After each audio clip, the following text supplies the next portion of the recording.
Olá, hoje no Mundo Político as perspectivas de pautas econômicas no Congresso.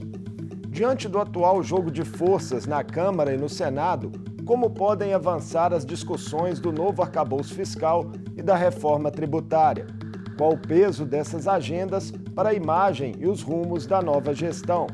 E as dificuldades enfrentadas pelo governo Lula para consolidar uma base que lhe dê segurança em votações que demandarão maior apoio. Eu converso com o economista, doutor em Direito e colunista do jornal Valor Econômico, Bruno Caraza. Bruno, prazer recebê-lo mais uma vez no Mundo Político. Prazer, Marco. Sempre é muito bom estar aqui conversando com você sobre o mundo político aqui no Brasil. Bruno, como você tem visto, né, esse momento atual do Congresso com o impasse aí no rito das medidas provisórias entre as duas casas, e se esse é um assunto que o governo tem condições de interferir, até de olho em possíveis impactos aí para os seus projetos prioritários? Pois é, Marco, eu acho que essa crise que a gente tem acompanhado agora, né, essa disputa de poder entre o Arthur Lira, né, presidente da Câmara de um lado, e o Rodrigo Pacheco, presidente do Senado, de outro, ela revela as dificuldades que o governo Lula vai ter ao longo desse mandato, né? A gente sabe que a base da esquerda eleita, né, de apoio mais fiel, mais próxima ao presidente Lula, ela é uma base muito reduzida. Se a gente olha a história aí dos últimos congressos, essa legislatura atual é a legislatura em que o Congresso, em que a esquerda brasileira tem a menor bancada desde 1998. Então, o presidente Lula, apesar de eleito, né, apesar de ter recebido aí a maioria, ainda que estreita, né, dos votos nesse ano, ele terá muita dificuldade em formar uma base sólida. E essa crise que a gente verifica entre o Senado e a Câmara revela como que vai ser complicado lidar com essas grandes figuras do Congresso brasileiro e como que o Lula vai ser frequentemente desafiado ao longo do seu mandato a resolver problemas de articulação, porque ele precisa trazer para o apoio dele figuras que não são figuras da esquerda, não são aliados históricos do PT ou mesmo dele próprio Lula, e essa crise revela muito dessas dificuldades que se anunciam nesse horizonte aí na relação entre o executivo e o legislativo aqui no Brasil. Qual que é a diferença para outros mandatos? Um elemento-chave talvez seja entender aí os superpoderes de Arthur Lira na Câmara. Acho que passa por aí, né? Se a gente olha aí os dois primeiros mandatos do Lula, né, além dele o PT ter sido o maior partido do Congresso naquela época, né, ele, no primeiro mandato principalmente, ele foi capaz de eleger o presidente da Câmara, né, o que lhe deu uma margem de manobra muito grande nessa articulação, né? A política brasileira também mudou muito ao longo desses últimos 20 anos aí, entre o primeiro mandato do Lula e esse terceiro que começa agora. De um lado, o legislativo ele desenvolveu grandes poderes aí ao longo desse processo, né? Desde a época lá do Eduardo Cunha, As você emendas tem aí. impositivas, né, também, que mudaram o jogo nas casas legislativas em geral. Isso, o legislativo ficou com um protagonismo muito maior na questão orçamentária, né, o que diminuiu aí a moeda de troca entre o presidente da República e os parlamentares, né, essa é uma das dimensões.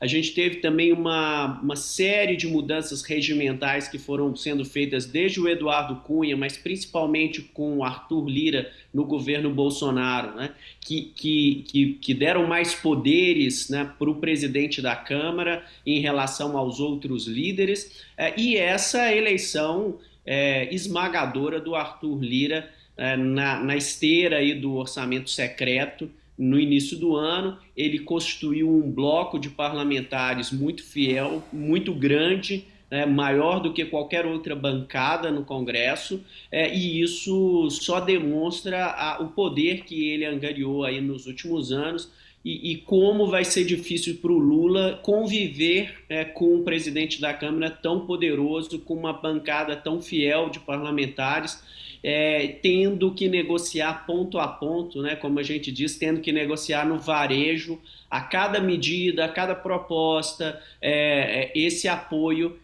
Isso demonstra que não vai ser uma tarefa fácil conduzir o governo na relação com o legislativo nesses próximos anos. Nesse contexto delicado, né, entre os grandes temas econômicos que dependerão do aval do Congresso está o novo arcabouço fiscal.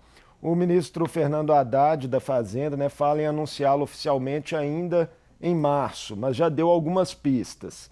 Haveria, por exemplo, uma recomposição, né, de perdas que saúde e educação tiveram com a regra do teto de gastos.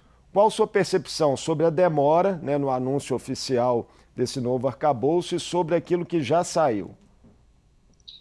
Isso é um tema bem interessante e que revela as nuances desse novo governo, né?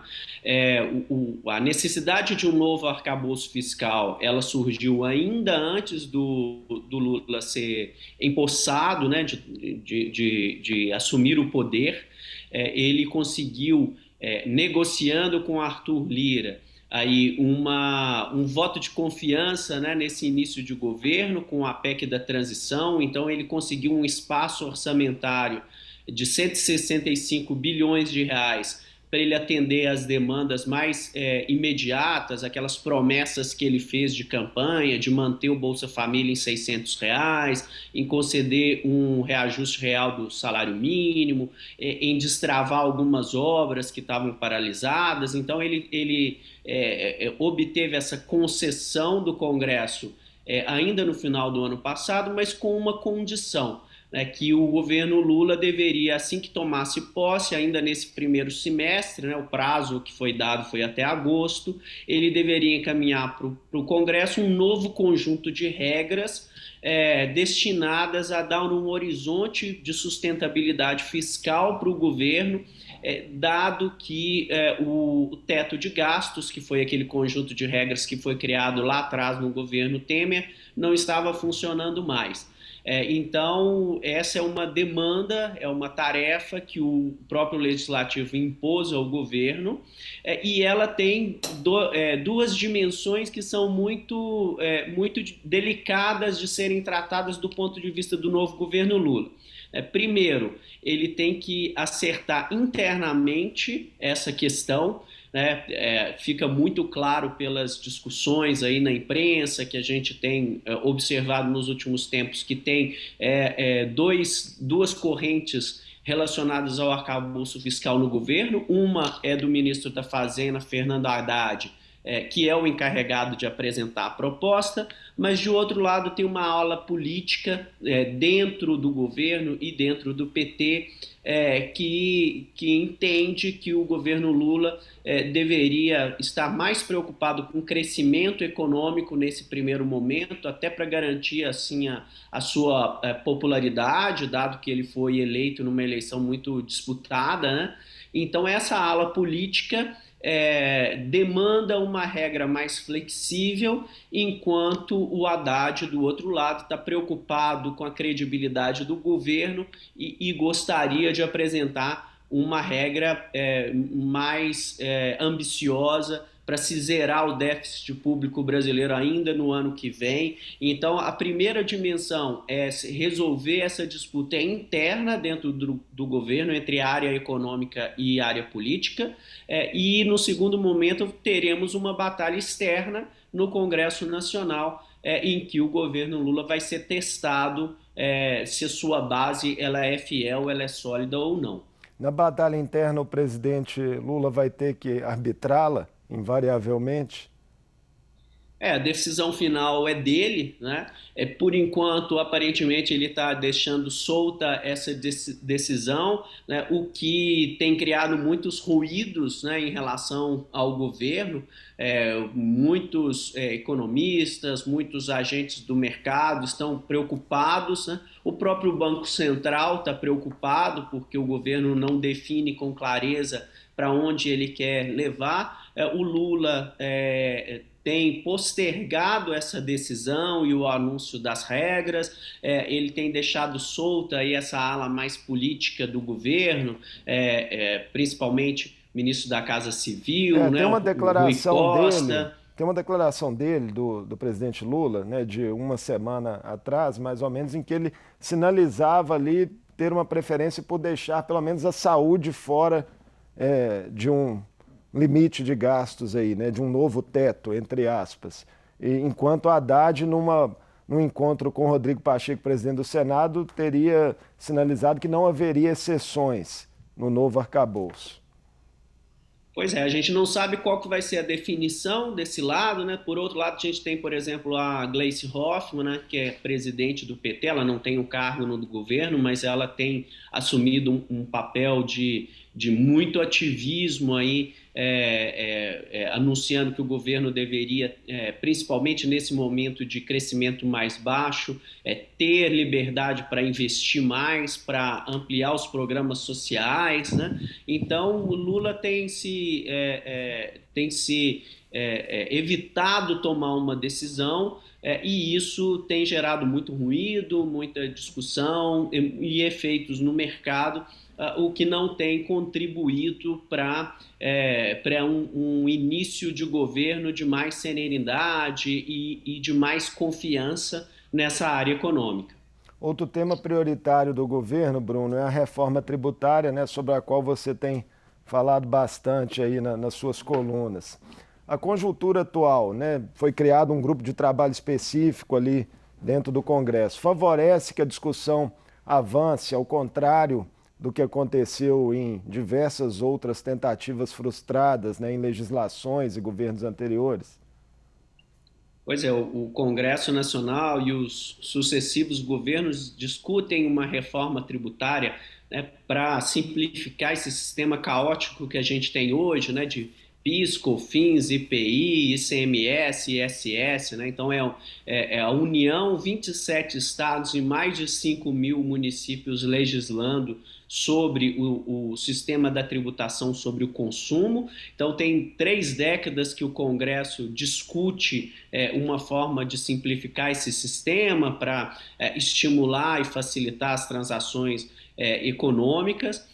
Mas é sempre uma discussão muito complicada porque ela envolve 2 dimensões que precisam ser trabalhadas de um modo muito articulado. Uma discussão é a discussão federativa.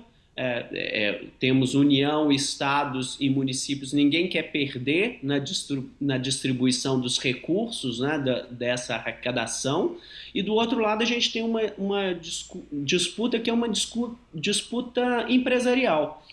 A gente tem setores da indústria, dos serviços, da agropecuária, que tem cargas tributárias diferentes. E aí todo mundo concorda que o sistema tem que ser simplificado, mas ninguém aceita pagar mais imposto do que paga atualmente.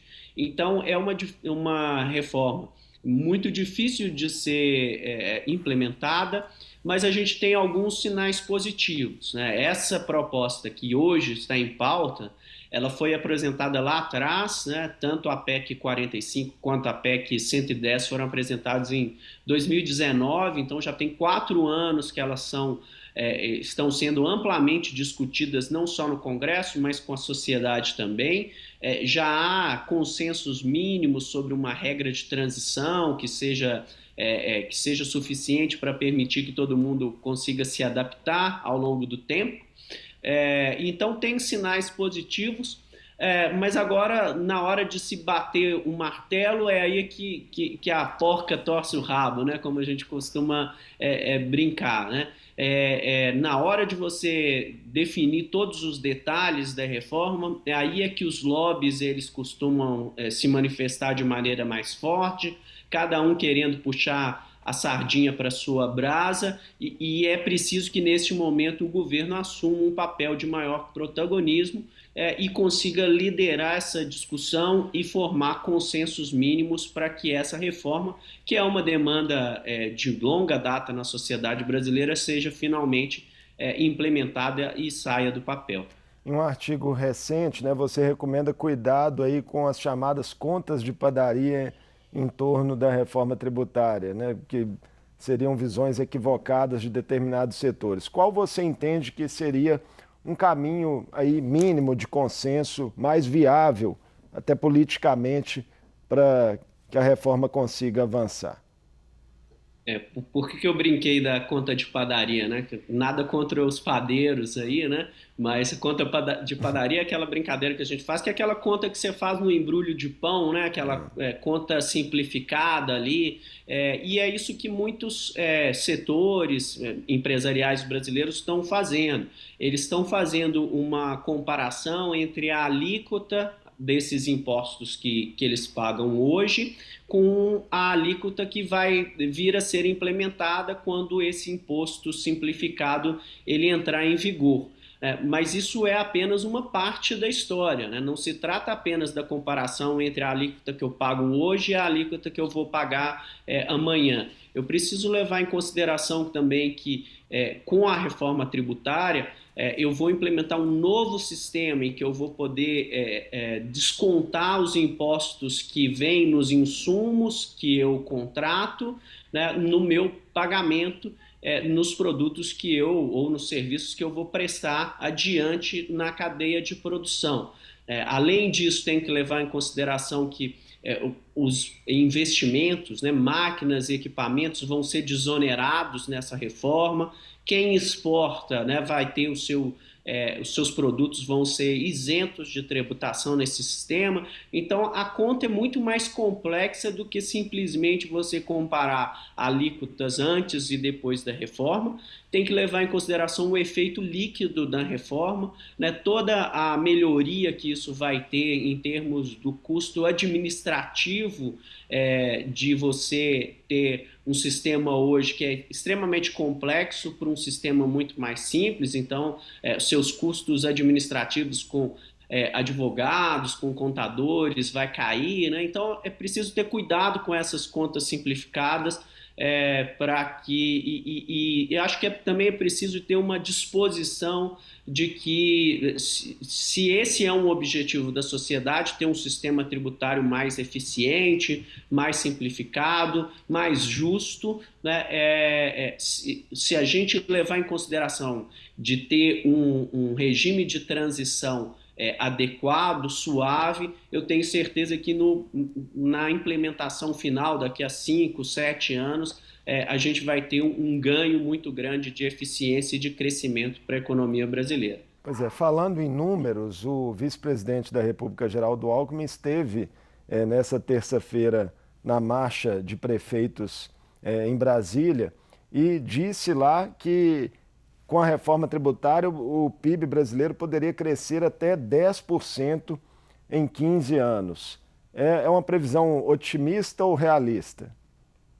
Alguns desses estudos, né, mais complexos, né, que não são essas contas de padaria que eu brinquei, né, são estudos muito sérios, inclusive um deles muito importante, muito complexo, desenvolvido aqui na Universidade Federal de Minas Gerais, né, no CEDEPLAR. Ele indica números dessa magnitude, né, imaginando que com a implementação da reforma tributária, com a simplificação do sistema, com os estímulos que a reforma tributária tem para as exportações e para os investimentos, a gente vai ter um estímulo maior ao crescimento da economia brasileira e a gente vai poder ter uma taxa de crescimento dessa ordem de 6 a 10% num horizonte de 10, 15 anos, quando a reforma efetivamente estiver rodando em sua plenitude. Então, é um estímulo significativo, é uma das grandes barreiras que se tem para fazer negócios no Brasil, né? Acho que todo empresário que lida, né, com essa questão tributária, né, não é só a questão da carga tributária que é um problema no Brasil, né, a complexidade do sistema, as disputas judiciais que isso gera, né,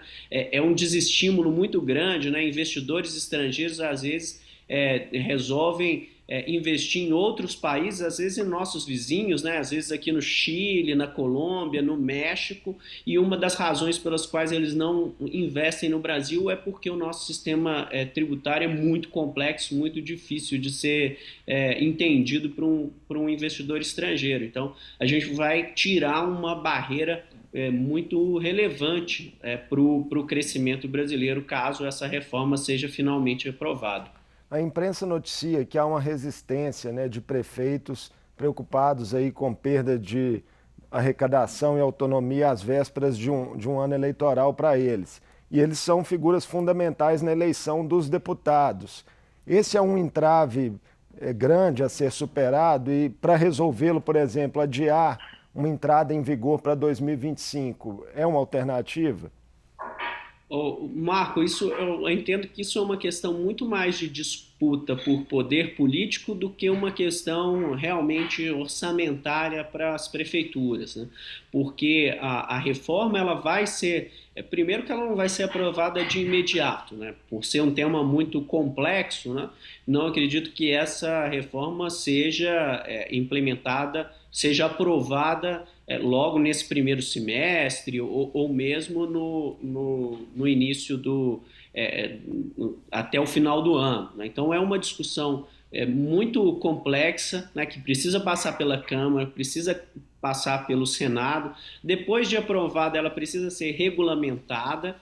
E além disso, né, a própria reforma ela prevê um horizonte grande de adaptação em que aqueles municípios que eventualmente perderem a arrecadação com a reforma por causa do ISS, eles venham a ser ressarcidos e compensados, né, por um fundo que vai ser criado que vai ter uma duração por muitos anos. Então, não é um efeito para agora, então esses prefeitos podem ficar despreocupados que se houver algum efeito, isso vai ser diluído ao longo do tempo e vai ser compensado por um mecanismo criado pela União para que nenhum município ou nenhum estado sejam prejudicados aí no decorrer da implementação da reforma. Vamos acompanhar essas negociações. Bruno, como economista, outro assunto agora, mas também importante que está na ordem do dia. Qual sua visão sobre a queda de braço entre o Planalto e o Banco Central em torno das taxas de juros? É possível retomar crescimento com as taxas nos índices praticados atualmente? Essa é uma outra discussão que remete àquela história que a gente começou discutindo sobre a questão fiscal, né? Não é de agora que há um descompasso na economia brasileira entre o lado fiscal, né, que é comandado principalmente pelo ministro da Fazenda, antes ministro da Economia, né, no governo Bolsonaro, e o Banco Central de um outro lado. São duas dimensões da condução da política econômica do governo, e essas duas dimensões elas são complementares. Elas deveriam atuar em harmonia para que o governo conseguisse estimular a economia com os seus investimentos, com os seus gastos públicos, com as suas políticas públicas, mas que essa atuação do governo não gerasse um processo de inflação que é assunto da esfera do Banco Central. Então é importante que essas duas políticas estejam interligadas, sejam conduzidas de modo harmonioso, e isso não aconteceu nos últimos anos. O que a gente observou? O governo pisando no acelerador para estimular a economia, até em função de questões eleitorais, questões políticas, e o Banco Central tendo que pisar no freio de uma forma mais pesada, porque o governo, via política fiscal, acelerava. Então, são dois movimentos muito bruscos na economia brasileira. Como o Banco Central é o responsável pelo combate à inflação, ele foi obrigado a pisar de uma forma mais brusca no freio, elevando as taxas de juros. Isso prejudica o crescimento da economia brasileira. E o que a gente vê nesse momento, né, no governo Lula, é a tentativa de você equilibrar esses dois discursos, né? A ideia do governo apresentar um arcabouço fiscal, né, regras fiscais mais sustentáveis, vai constituir numa justificativa, numa maior segurança do Banco Central para iniciar um processo de redução das taxas de juros, né? Então, do ponto de vista do equilíbrio da política fiscal e monetária, faz sentido você conciliar as duas coisas. Agora, quando o presidente da República vem a público e começa uma campanha de ataques ao Banco Central, né, essa relação que deveria ser harmoniosa, ela começa a gerar ruído, a gerar incertezas no horizonte, porque os agentes começam a identificar que o governo está muito mais interessado em estimular o crescimento e gastar mais, e isso vai forçar o Banco Central a continuar mantendo as taxas de juros altas. Então, ao invés de ter uma postura mais conciliadora, né, essa atitude do presidente Lula causa até surpresa, né, que ele sempre foi considerado um político habilidoso, um político, né, bastante negociador nesse sentido, né? Isso tem gerado muita discussão, e a gente espera que com essa apresentação do arcabouço fiscal nos próximos dias comecem a se desarmar aí os ânimos e a se buscar um cenário em que a gente tenha mais previsibilidade fiscal de um lado, e isso vai permitir que o Banco Central comece a iniciar um processo de redução das taxas de juros do outro lado, e assim a gente ter aí uma conciliação entre crescimento econômico, maior crescimento econômico de um lado e menores pressões à inflação do outro. O contexto global também não é fácil, né, Bruno? Temos notícias aí de taxa de juros subindo em diversos países. Estamos com risco de uma recessão mundial? Isso é um cenário também que é bastante diferente o que era que o Lula pegou aí 20 anos atrás, quando ele assumiu o poder pela primeira vez, e o cenário agora, né, quando ele volta ao poder 20 anos depois, né? O cenário internacional está muito mais complicado, né, com um pós-pandemia, com guerra na Ucrânia, uma perspectiva de menor crescimento na China. Tudo isso afeta aqui o Brasil, né, uma menor perspectiva de crescimento global. Isso é ruim para as nossas exportações de minério, do agronegócio, né? Então, esse cenário externo complica ainda mais o contexto, porque a margem de manobra do governo fica muito mais reduzida do que aquele momento 20 anos atrás, em que o mundo estava crescendo muito, a China aí crescendo 2 dígitos anos após anos, né, demandando muitos produtos brasileiros. Esse cenário parece que ficou para trás. O horizonte externo hoje é muito mais nebuloso, e isso significa que tanto o ministro da Fazenda quanto o presidente do Banco Central precisam ser muito mais cautelosos na condução da economia brasileira, porque o contexto externo realmente não ajuda. Bruno, muito obrigado por mais essa conversa conosco no Mundo Político. Esperamos contar com você em outras oportunidades, quando esses temas econômicos aí avançarem, né, as discussões. Com certeza, estou sempre à disposição, Marco. É sempre um prazer conversar com vocês aqui no Mundo Político. Até a próxima. Até. Eu conversei com Bruno Carazza, economista, doutor em Direito e colunista do jornal Valor Econômico.